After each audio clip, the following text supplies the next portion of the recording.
इकाई 2 ईदगाह कहानी।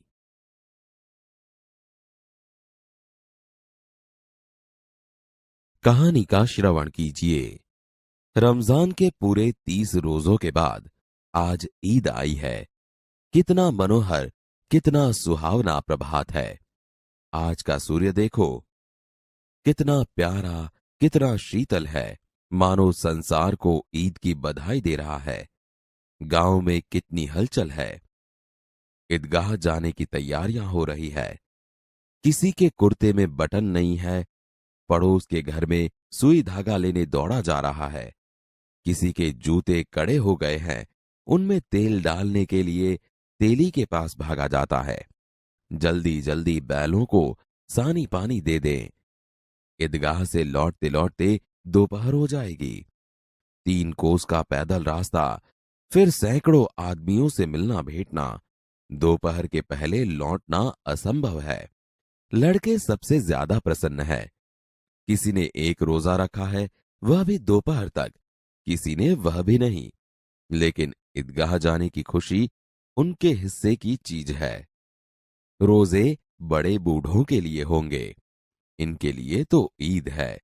रोज ईद का नाम रटते थे, आज वह आ गई। अब जल्दी पड़ी है कि लोग ईदगाह क्यों नहीं चलते।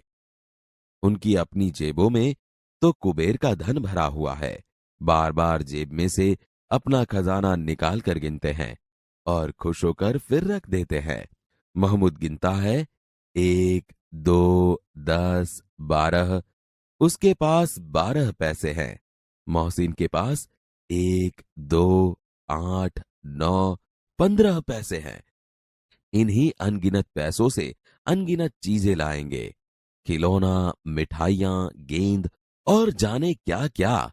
और सबसे ज्यादा प्रसन्न है हामिद, गरीब सूरत, दुबला पतला लड़का, जिसका बाप गत वर्ष हैजे की भेंट हो गया। फिर एक दिन मां भी मर गई। अब हामिद अपनी बूढ़ी दादी अमीना की गोद में है और उतना ही प्रसन्न है। हामिद के पांव में जूते नहीं है, सिर पर एक पुरानी टोपी है जिसका एक गोटा काला पड़ गया है। फिर भी वह प्रसन्न है। अभागिन अमीना अपनी कोठरी में बैठी रो रही है। आज ईद का दिन और उसके घर में दाना नहीं। इस अंधकार और निराशा में वह डूबी जा रही है। किसने बुलाया था इस निगोड़ी ईद को? अमीना का दिल कचोट रहा है। गांव में बच्चे अपने अपने बाप के साथ जा रहे हैं। हामिद का बाप अमीना के सिवाय और कौन है? उसे कैसे अकेले जाने दे? उस भीड़ भाड़ में बच्चा कहीं खो गया तो क्या होगा? नहीं, अमीना उसे यों न जाने देगी। नन्ही सी जान 3 कोस चलेगा कैसे? पैरों में छाले पड़ जाएंगे, जूते भी तो नहीं है। कुल 2 आने पैसे बच रहे हैं। 3 पैसे हामिद की जेब में, 5 अमीना की बटुए में। यही तो बिसात है और ईद का त्योहार। अल्लाह ही बेड़ा पार लगाए। हामिद भीतर जाकर दादी से कहता है, तुम डरना नहीं अम्मा, मैं सबसे पहले आऊंगा। गांव से मेला चला और बच्चों के साथ हामिद भी जा रहा था। कभी दौड़कर आगे निकल जाता, फिर किसी पेड़ के नीचे खड़े होकर साथ वालों का इंतजार करता। हामिद के पैरों में तो जैसे पर लग गए हैं। वह कभी थक सकता था। बड़ी बड़ी इमारतें आने लगी। यह अदालत है, यह कॉलेज है, यह कलाघर है। आगे चले। हलवाइयों की दुकानें शुरू हुई। आज खूब सजी हुई थी। इतनी मिठाइयां कौन खाता है? देखो ना, एक एक दुकान पर मनो होंगी। सहसा ईदगाह नजर आई। इमली के घने वृक्षों की छाया है। नीचे पक्का फर्श है, उस पर जाजिम बिछी हुई है। रोजेदारों की पंक्तियां एक के पीछे एक न जाने कहां तक चली गई हैं। यहां कोई धन और कोई पद नहीं देखता। इन ग्रामीणों ने भी वजू किया और पिछली पंक्ति में खड़े हो गए। कितना सुंदर संचालन है, कितनी सुंदर व्यवस्था।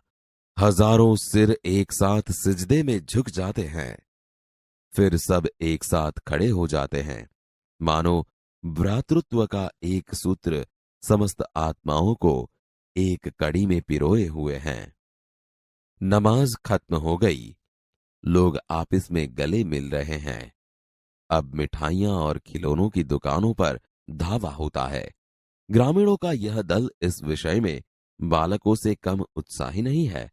यह देखो, हिंडोला है, 1 पैसा देकर चढ़ जाओ। कभी आसमान पर जाते हुए मालूम होता है, कभी जमीन पर गिरते हुए। यह चरखी है। लकड़ी के हाथी, घोड़े और ऊंट छड़ों से लटके हुए हैं। 1 पैसा देकर बैठ जाओ और 25 चक्करों का मजा लो। महमूद, मोहसिन, नूरे और सम्मी इन घोड़ों पर बैठते हैं। हामिद दूर खड़ा है। 3 पैसे तो उसके पास है।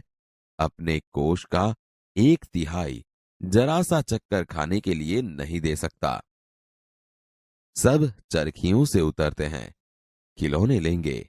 इधर दुकानों की कतार लगी हुई है। तरह तरह के खिलौने हैं।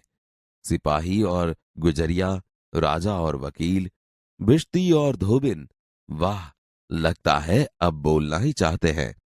महमूद सिपाही लेता है, खाकी वर्दी और लाल पगड़ी वाला, कंधे पर बंदूक रखे हुए। मालूम होता है अभी कवायद किए चला आ रहा है। मोहसिन को भिश्ती पसंद आया। कमर झुकी हुई, ऊपर मशक रखे हुए हैं। मशक का मुंह एक हाथ से पकड़े हुए है।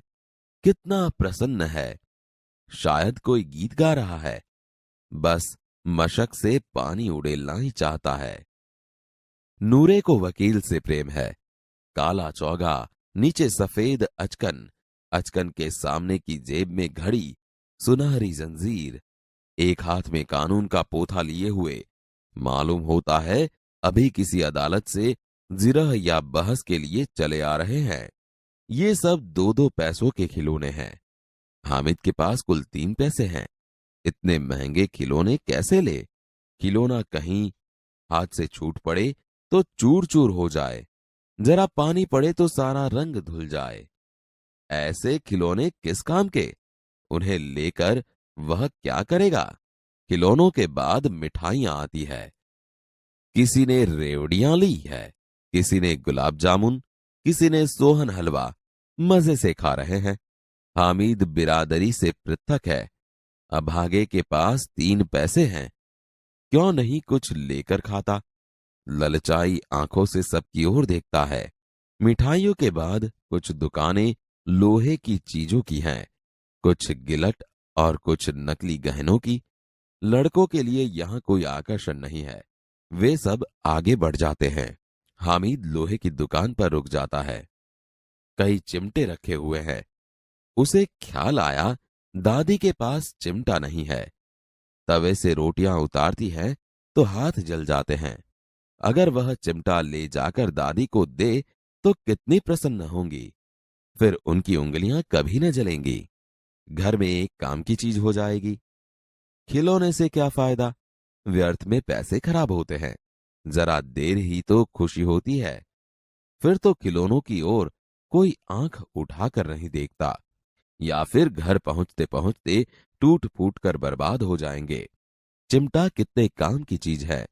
रोटियां तवे से उतार लो, चूल्हे में सेंक लो। कोई आग मांगने आए तो चटपट चूल्हे से आग निकालकर उसे दे दो। अम्मा बेचारी को कहाँ फुर्सत है कि बाजार जाएं, और इतने पैसे ही कहाँ मिलते हैं। रोज हाथ जला लेती है। हामिद के साथी आगे बढ़ गए हैं।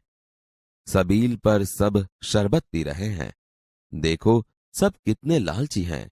इतनी मिठाइयां ली, मुझे किसी ने एक भी न दी। उस पर कहते हैं मेरे साथ चलो, मेरा यह काम करो, मेरा वह काम करो। अब अगर किसी ने कोई काम करने को कहा तो पूछूंगा, खाएं मिठाइयां, आपका मुंह सड़ेगा, फोड़े फूसियां निकलेंगी, आप ही जबान चटोरी हो जाएगी। तब घर से पैसा चुराएंगे और मार खाएंगे। अम्मा चिमटा देखकर मेरे हाथ से लेंगी और कहेंगी, मेरा बच्चा अम्मा के लिए चिमटा लाया है, कितना अच्छा लड़का है। इन लोगों के खिलौनों पर कौन इन्हें दुआएं देगा? बड़ों की दुआएं सीधे अल्लाह के दरबार में पहुंचती है और तुरंत सुनी जाती है। मेरे पास पैसे नहीं हैं तो क्या, मैं गरीब सही, किसी को कुछ मांगने तो नहीं जाता। उसने दुकानदार से पूछा, यह चिमटा कितने का है? 6 पैसे लगेंगे। हामिद का दिल बैठ गया। फिर भी बोला, ठीक ठीक बताओ। ठीक ठीक, 5 पैसे लगेंगे। लेना है तो लो, नहीं तो चलते बनो। हामिद ने कलेजा मजबूत करके कहा, 3 पैसे लोगे? और वह आगे बढ़ गया ताकि दुकानदार की घुड़कियां न सुने। लेकिन दुकानदार ने घुड़कियां नहीं दी, बुलाकर चिमटा दे दिया। हामिद ने उसे इस तरह कंधे पर रखा मानो बंदूक है। फिर शान से अकड़ता हुआ संगियों के पास गया। मोहसिन ने हंसकर कहा, यह चिमटा क्यों लाया बुद्धू? इसका क्या करेगा? हामिद ने चिमटे को जमीन पर पटक कर कहा, जरा अपना भिस्ती तो जमीन पर गिराओ, सारी पसलियां चूर चूर हो जाएं बच्चों की। महमूद बोला, तो यह चिमटा कोई खिलौना है? हामिद, खिलौना क्यों नहीं है? अभी कंधे पर रखा बंदूक हो गई, हाथ में ले लिया फकीरों का चिमटा हो गया। चाहूं तो इससे मंजीरे का काम ले सकता हूं। एक चिमटा जमा दूं तो तुम लोगों के सारे खिलौनों की जान निकल जाए। तुम्हारे खिलौने कितना ही जोर लगाएं, मेरे चिमटे का बाल भी बांका नहीं कर सकते। बहादुर शेर है मेरा चिमटा। सम्मी ने खंजरी ली थी, प्रभावित होकर बोला, मेरी खंजरी से बदलोगे? 2 आने की है। हामिद ने खंजरी की और उपेक्षा से देखा, बोला, मेरा चिमटा चाहे तो तुम्हारी खंजरी का पेट फाड़ डाले, बस एक चमड़े की झिल्ली लगा दी। ढब ढब बोलने लगी, जरा सा पानी लग जाए तो खत्म हो जाए। मेरा बहादुर चिमटा आग में, आंधी में, तूफान में बराबर डटा रहेगा। चिमटे ने सभी को मोहित कर लिया, लेकिन अब पैसे किसके पास धरे हैं? फिर मेले से बहुत दूर निकल आए हैं। धूप तेज हो रही है, घर पहुंचने की जल्दी है। बड़ों से जिद करे तो भी चिमटा नहीं मिल सकता। हामिद है बड़ा चालाक, इसलिए उसने अपने पैसे बचा रखे थे। औरों ने 3-3, 4-4 आने पैसे खर्च किए, पर कोई काम की चीज न ले सके। हामिद ने 3 पैसों में रंग जमा लिया। सच ही तो है, खिलौनों का क्या भरोसा, टूट फूट जाएंगे। हामिद का चिमटा बना रहेगा बरसों। मोहसिन ने कहा, जरा अपना चिमटा दो, हम भी देखें। तुम हमारा भिश्ती लेकर देखो। महमूद और नूरे ने भी अपने अपने खिलौने पेश किए। हामिद को इन शर्तों को मानने में कोई आपत्ति न थी। चिमटा बारी बारी से सबके हाथ में गया और उनके खिलौने बारी बारी से हामिद के हाथ में आए। कितने खूबसूरत खिलौने थे। रास्ते में महमूद को भूख लगी। उसके बाप ने केले खाने को दिए। महमूद ने केवल हामिद को अपना साथी बनाया। उसके अन्य मित्र मुंह ताकते रह गए। यह उस चिमटे का प्रभाव था। 11 बजे सारे गांव में हलचल मच गई। मेले वाले लौट आए। मोहसिन की छोटी बहन ने दौड़कर भिश्ती उसके हाथ से छीन लिया और मारे खुशी के उछली तो मियां भिश्ती नीचे आ रहे और सुरलोक सिधारे। मियां नूरे के वकील का अंत इससे भी ज्यादा गौरवमय हुआ। वकील जमीन पर या ताक पर बैठ नहीं सकते। उनकी मर्यादा का विचार तो करना ही होगा। दीवार में 2 खूंटियां गाड़ी गई।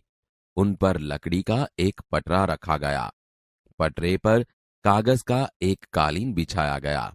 वकील साहब राजा भोज की भांति सिंहासन पर विराजे। नूरे ने उन्हें पंखा झलना शुरू किया। अदालतों में खस की टट्टियां और बिजली के पंखे होते हैं, क्या यहां मामूली पंखा भी न हो? बांस का पंखा आया और नूरे हवा करने लगा। मालूम नहीं पंखे की हवा से या पंखे की चोट से वकील साहब स्वर्गलोक से मृत्युलोक में आ रहे और उनका माटी का चोला माटी में मिल गया। फिर बड़े जोर शोर से मातम हुआ और वकील साहब की अस्थियां धूरे पर डाल दी गई। अब मियां हामिद का हाल सुनिए। अमीना उसकी आवाज सुनते ही दौड़ी। और उसको गोद में उठाकर प्यार करने लगी। सहसा उसके हाथ में चिमटा देखकर वह चौंकी। बोली, यह चिमटा कहां से लाया? मैंने मोल लिया है। कई पैसे में? 3 पैसे दिए। अमीना ने छाती पीट ली। यह कैसा बेसमझ लड़का है कि दोपहर हुआ, कुछ खाया न पिया, लाया क्या? चिमटा? सारे मेले में तुझे और कोई चीज न मिली जो यह लोहे का चिमटा उठा लाया? हामिद ने अपराधी भाव से कहा, तुम्हारी उंगलियां तवे से जल जाती थीं, इसलिए मैंने लिया। बुढ़िया का क्रोध तुरंत स्नेह में बदल गया। बच्चे में कितना त्याग, कितना सद्भाव और कितना विवेक है। दूसरों को खिलौने लेते और मिठाई खाते देखकर इसका मन कितना ललचाया होगा। इतना जब्त इससे हुआ कैसे? अमीना का मन गदगद हो गया। वह रोने लगी। दामन फैलाकर हामिद को दुआएं देती जाती थी और उसकी आंखों से आंसू की बड़ी बड़ी बूंदें गिर जाती थीं। मित्रों, आपने इनका नाम तो सुना ही होगा। ये उपन्यास सम्राट प्रेमचंद है। आइए इनके बारे में कुछ और जानें। नाम धनपत राय, उपनाम प्रेमचंद, जन्मस्थल लमही, वाराणसी, उत्तर प्रदेश, जन्मतिथि सन 1880, निधन सन 1936। आपने प्रेमचंद का परिचय पाया। अब उनके साहित्यिक जीवन के बारे में भी जानिए। आरंभ में वे नवाब राय नाम से उर्दू साहित्य में लिखते थे। बाद में प्रेमचंद के नाम से हिंदी में लिखने लगे। गोदान उनका सर्वश्रेष्ठ उपन्यास है।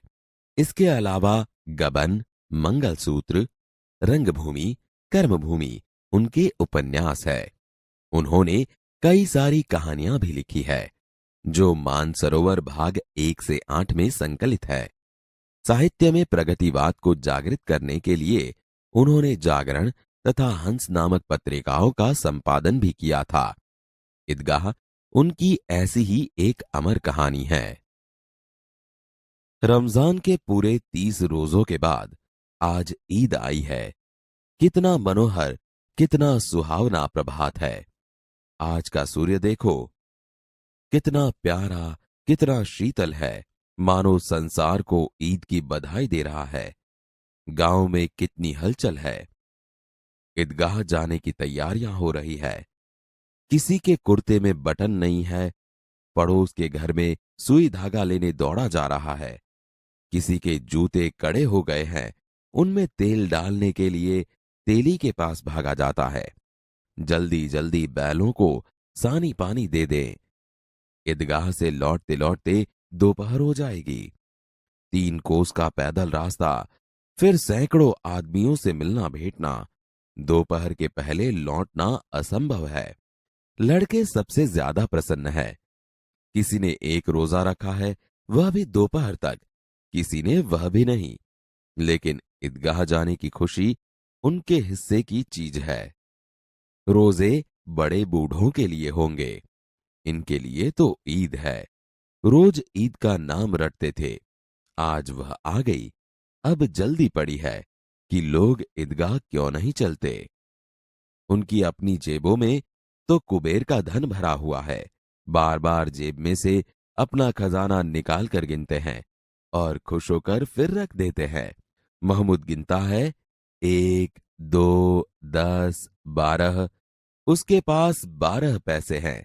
मोहसिन के पास 1, 2, 8, 9, 15 पैसे हैं। इन्हीं अनगिनत पैसों से अनगिनत चीजें लाएंगे। खिलौना, मिठाइयां, गेंद और जाने क्या क्या। और सबसे ज्यादा प्रसन्न है हामिद, गरीब सूरत, दुबला पतला लड़का, जिसका बाप गत वर्ष हैजे की भेंट हो गया। फिर एक दिन मां भी मर गई। अब हामिद अपनी बूढ़ी दादी अमीना की गोद में है और उतना ही प्रसन्न है। हामिद के पांव में जूते नहीं है, सिर पर एक पुरानी टोपी है जिसका गोटा काला पड़ गया है, फिर भी वह प्रसन्न है। अभागिन अमीना अपनी कोठरी में बैठी रो रही है। आज ईद का दिन और उसके घर में दाना नहीं। इस अंधकार और निराशा में वह डूबी जा रही है। किसने बुलाया था इस निगोड़ी ईद को? अमीना का दिल कचोट रहा है। गांव में बच्चे अपने अपने बाप के साथ जा रहे हैं। हामिद का बाप अमीना के सिवाय और कौन है? उसे कैसे अकेले जाने दे? उस भीड़ भाड़ में बच्चा कहीं खो गया तो क्या होगा? नहीं, अमीना उसे यों न जाने देगी। नन्ही सी जान 3 कोस चलेगा कैसे? पैरों में छाले पड़ जाएंगे, जूते भी तो नहीं है। कुल 2 आने पैसे बच रहे हैं। 3 पैसे हामिद की जेब में, 5 अमीना की बटुए में। यही तो बिसात है और ईद का त्योहार। अल्लाह ही बेड़ा पार लगाए। तुम डरना नहीं अम्मा, मैं सबसे पहले आऊंगा। गांव से मेला चला और बच्चों के साथ हामिद भी जा रहा था। कभी दौड़कर आगे निकल जाता, फिर किसी पेड़ के नीचे खड़े होकर साथ वालों का इंतजार करता। हामिद के पैरों में तो जैसे पर लग गए हैं। वह कभी थक सकता था? बड़ी इमारतें आने लगी। यह अदालत है, यह कॉलेज है, यह कलाघर है। आगे चले। हलवाइयों की दुकानें शुरू हुई। आज खूब सजी हुई थी। इतनी मिठाइयां कौन खाता है? देखो ना, एक एक दुकान पर मनो होंगी। सहसा ईदगाह नजर आई। इमली के घने वृक्षों की छाया है। नीचे पक्का फर्श है, उस पर जाजिम बिछी हुई है। रोजेदारों की पंक्तियां एक के पीछे एक न जाने कहां तक चली गई हैं। यहां कोई धन और पद नहीं देखता। इन ग्रामीणों ने भी वजू किया और पिछली पंक्ति में खड़े हो गए। कितना सुंदर संचालन है, कितनी सुंदर व्यवस्था। हजारों सिर एक साथ सिजदे में झुके जाते हैं, फिर सब एक साथ खड़े हो जाते हैं, मानो भ्रातृत्व का एक सूत्र समस्त आत्माओं को एक कड़ी में पिरोए हुए हैं। नमाज खत्म हो गई। लोग आपस में गले मिल रहे हैं। अब मिठाइयां और खिलौनों की दुकानों पर धावा होता है। ग्रामीणों का यह दल इस विषय में बालकों से कम उत्साही नहीं है। यह देखो, हिंडोला है, 1 पैसा देकर चढ़ जाओ। कभी आसमान पर जाते हुए मालूम होता है, कभी जमीन पर गिरते हुए। यह चरखी है। लकड़ी के हाथी, घोड़े और ऊंट छड़ों से लटके हुए हैं। 1 पैसा देकर बैठ जाओ और 25 चक्करों का मजा लो। महमूद, मोहसिन, नूरे और सम्मी इन घोड़ों पर बैठते हैं। हामिद दूर खड़ा है। 3 पैसे तो उसके पास हैं। अपने कोष का 1/3 जरा सा चक्कर खाने के लिए नहीं दे सकता। सब चरखियों से उतरते हैं। खिलौने लेंगे। इधर दुकानों की कतार लगी हुई है। तरह तरह के खिलौने हैं। सिपाही और गुजरिया, राजा और वकील, बिश्ती और धोबिन। वाह, लगता है अब बोलना ही चाहते हैं। महमूद सिपाही लेता है, खाकी वर्दी और लाल पगड़ी वाला, कंधे पर बंदूक रखे हुए। मालूम होता है अभी कवायद किए चला आ रहा है। मोहसिन को भिश्ती पसंद आया।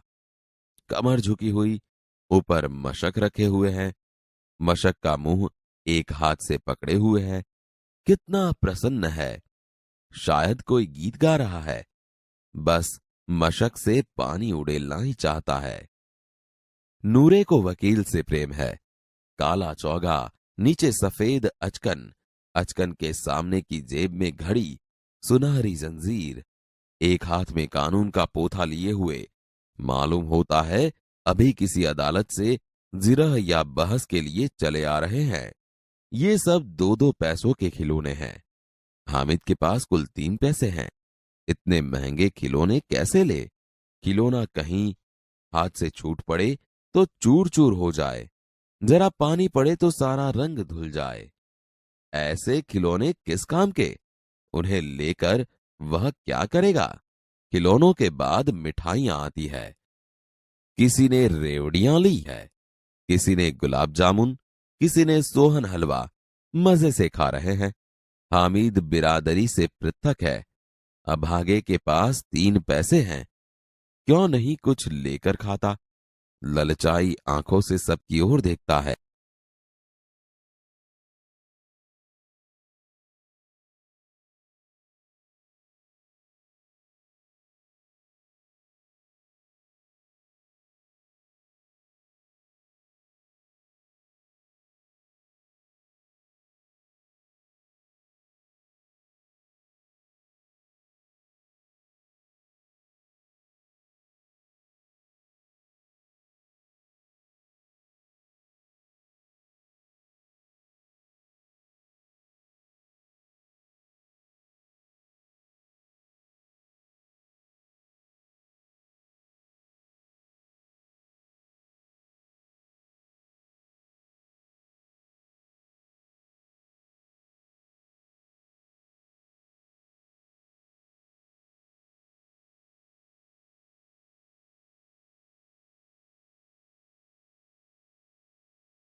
मिठाइयों के बाद कुछ दुकानें लोहे की चीजों की हैं, कुछ गिलट और कुछ नकली गहनों की।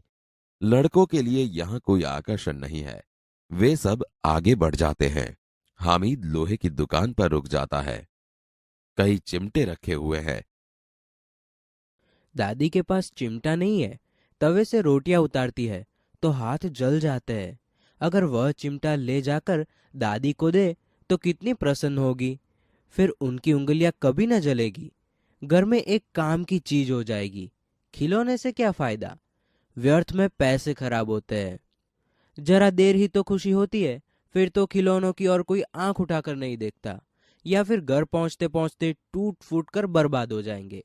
चिमटा कितने काम की चीज है। रोटियां तवे से उतार लो, चूल्हे में सेक लो। कोई आग मांगने आए तो चटपट चूल्हे से आग निकाल कर उसे दे दो। अम्मा बेचारी को कहाँ फुर्सत है कि बाजार जाए, और इतने पैसे ही कहाँ मिलते हैं। रोज हाथ जला लेती है। हामिद के साथी आगे बढ़ गए हैं। सबील पर सब शरबत पी रहे हैं। देखो, सब कितने लालची है। इतनी मिठाइयाँ ली, मुझे किसी ने एक भी न दी। उस पर कहते हैं मेरे साथ चलो, मेरा यह काम करो, मेरा वह काम करो। अब अगर किसी ने कोई काम करने को कहा तो पूछूंगा, खाए मिठाइयाँ, आपका मुंह सड़ेगा, फोड़े फुसियाँ निकलेगी, आप ही जबान चटोरी हो जाएगी। तब घर से पैसा चुराएंगे और मार खाएंगे। अम्मा चिमटा देखकर मेरे हाथ से लेगी और कहेंगी, मेरा बच्चा अम्मा के लिए चिमटा लाया है, कितना अच्छा लड़का है। इन लोगों के खिलौने पर कौन इन्हें दुआएं देगा। बड़ों की दुआएं सीधे अल्लाह के दरबार में पहुंचती है और तुरंत सुनी जाती है। मेरे पास पैसे नहीं है तो क्या, मैं गरीब सही, किसी से कुछ मांगने तो नहीं जाता। यह चिमटा कितने का है? 6 पैसे लगेंगे। हामिद का दिल बैठ गया। ठीक ठीक बताओ। ठीक ठीक 5 पैसे लगेंगे। लेना है तो लो, नहीं तो चलते बनो। 3 पैसे लोगे? हामिद आगे बढ़ गया ताकि दुकानदार की घुड़कियां न सुने, लेकिन दुकानदार ने घुड़कियां नहीं दी, बुलाकर चिमटा दे दिया। हामिद ने उसे इस तरह कंधे पर रखा मानो बंदूक है। फिर शान से अकड़ता हुआ संगियों के पास गया। यह चिमटा क्यों लाया बुद्धू? इसका क्या करेगा? जरा अपना बिस्ती तो जमीन पर गिराओ, सारी पसलियां चूर चूर हो जाए बच्चों की। तो यह चिमटा कोई खिलौना है? खिलौना क्यों नहीं है? अभी कंधे पर रखा बंदूक हो गई, हाथ में ले लिया फकीरों का चिमटा हो गया। चाहूं तो इससे मंजीरे का काम ले सकता हूँ। एक चिमटा जमा दूं तो तुम लोगों के सारे खिलौनों की जान निकल जाए। तुम्हारे खिलौने कितना ही जोर लगाए, मेरे चिमटे का बाल भी बांका नहीं कर सकते। बहादुर शेर है मेरा चिमटा। मेरी खंजरी से बदलोगे? 2 आने की है। मेरा चिमटा चाहे तो तुम्हारी खंजरी का पेट फाड़ डाले। बस एक चमड़े की झिल्ली लगा दे, डब डब बोलने लगी। जरा सा पानी लग जाए तो खत्म हो जाए। मेरा बहादुर चिमटा आग में, पानी में, आंधी में, तूफान में बराबर डटा रहेगा। चिमटे ने सभी को मोहित कर लिया, लेकिन अब पैसे किसके पास धरे हैं। फिर मेले से बहुत दूर निकल आए हैं। धूप तेज हो रही है, घर पहुंचने की जल्दी है। बड़ों से जिद करे तो भी चिमटा नहीं मिल सकता।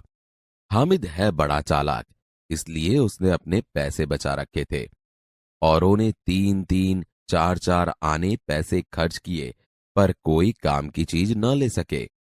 हामिद ने 3 पैसों में रंग जमा लिया। सच ही तो है, खिलौनों का क्या भरोसा, टूट फूट जाएंगे। हामिद का चिमटा बना रहेगा बरसों। जरा अपना चिमटा दो, हम भी देखे। तुम हमारा बिस्ती लेकर देखो। महमूद और नूरे ने भी अपने अपने खिलौने पेश किए। हामिद को इन शर्तों को मानने में कोई आपत्ति न थी। चिमटा बारी बारी से सबके हाथ में गया और उनके खिलौने बारी बारी से हामिद के हाथ में आए। कितने खूबसूरत खिलौने थे। रास्ते में महमूद को भूख लगी। उसके बाप ने केले खाने को दिए। महमूद ने केवल हामिद को अपना साथी बनाया। उसके अन्य मित्र मुंह ताकते रह गए। यह उस चिमटे का प्रभाव था। 11 बजे सारे गांव में हलचल मच गई। मेले वाले लौट आए।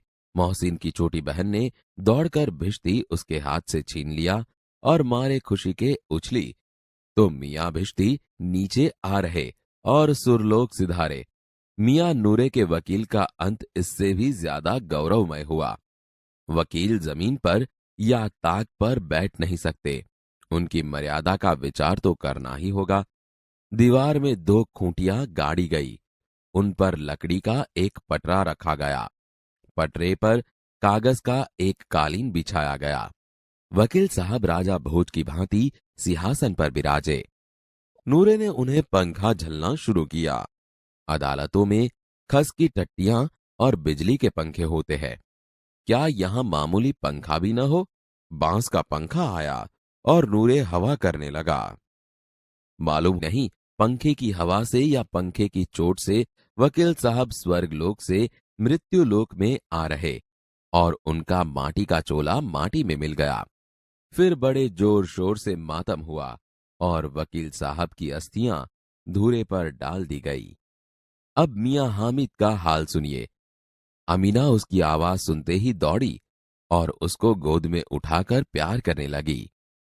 सहसा उसके हाथ में चिमटा देखकर वह चौंकी। यह चिमटा कहाँ से लाया? मैंने मोल लिया है। कई पैसे में? 3 पैसे दिए। यह कैसा बेसमझ लड़का है कि दोपहर हुआ कुछ खाया न पिया, लाया क्या चिमटा? सारे मेले में तुझे और कोई चीज न मिली जो यह लोहे का चिमटा उठा लाया? तुम्हारी उंगलियां तवे से जल जाती थी, इसीलिए मैंने लिया।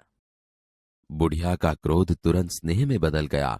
बच्चे में कितना त्याग, कितना सद्भाव और कितना विवेक है। दूसरों को खिलौने लेते और मिठाई खाते देखकर इसका मन कितना ललचाया होगा। इतना जब्त इससे हुआ कैसे? अमीना का मन गदगद हो गया। वह रोने लगी।